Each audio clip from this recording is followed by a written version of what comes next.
రేవంత్ ఒక ఎత్తు విఫలమైంది. ఏదైతే కంచిగచ్చిబౌలి ప్రాంతానికి సంబంధించినట్టు 450 ఎకరాలకి సంబంధించినటువంటి భూమి వేలం, ఆ పైన దాంతో వచ్చే డబ్బులు కొన్ని సంక్షేమ పథకాలు ఏదో చేద్దాం అన్నటువంటిది, అదే సందర్భంలో అయిన వాళ్ళకి కాస్త ఏదైనా చేసుకోవచ్చు అనుకున్నటువంటిది కాస్త ఎదురు దెబ్బ తగిలింది. ఫైనల్గా హైకోర్టు, సుప్రీంకోర్టు మొత్తం బ్రేక్ వేసినాయి. ఒక భారీ వందల వేల కోట్ల రూపాయల కథకి ఒక బ్రేక్ పడింది.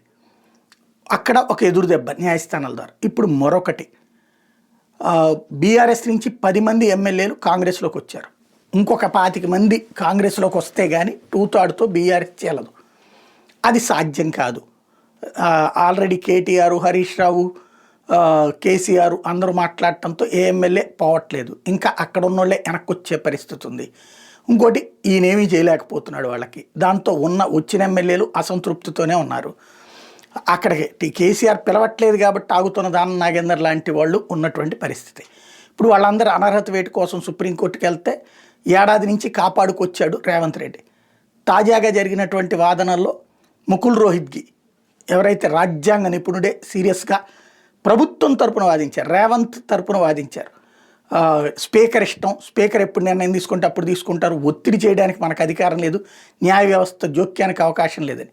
గతంలో స్పీకర్నే న్యాయస్థానాన్ని పిలిపించిన చరిత్ర న్యాయస్థానానికి ఉంది. విచక్షణాధికారాలని విచ్చలవిడిగా వాడడానికి వీల్లేదు కదా.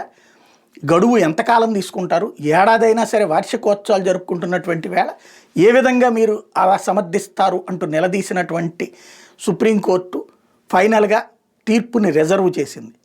రేపో మాపో తీర్పిస్తుంది. తక్షణం నిరూపణించాలా, అక్కడ వాళ్ళందరికీ సంబంధించి అర్హతో అనర్హతో ఏదో ఒకటి తేల్చాలి అని ఒక గడువు ఇచ్చిందా, ఒక దెబ్బ. అయితే ఇక్కడ రేవంత్ వేస్తున్న ఎత్తేంటి? ఒకవేళ అంటే ప్లాన్ ఏ కోర్టులో వాదనలు, ప్లాన్ బి ఏంటంటే వీళ్ళందరూ రేపు పొద్దున స్పీకర్కి ఇస్తారు. ఇప్పుడు ఆల్రెడీ సుప్రీంకోర్టులో ఏం వాదించారు? అబ్బెబ్బే మేము ఎవరేమీ పార్టీ మారలేదండి, మేము బీఆర్ఎస్లోనే ఉన్నామండి అని చెప్తున్నారు. అదే మొక్క రేపు స్పీకర్కి చెప్తారు. స్పీకర్ దాని ఆధారంగా అనర్హత వేయట్లేదంటారు. అంటే తన చేతిలో ఉన్నటువంటిది అది మాత్రం చేయడానికి అవకాశం ఉంది.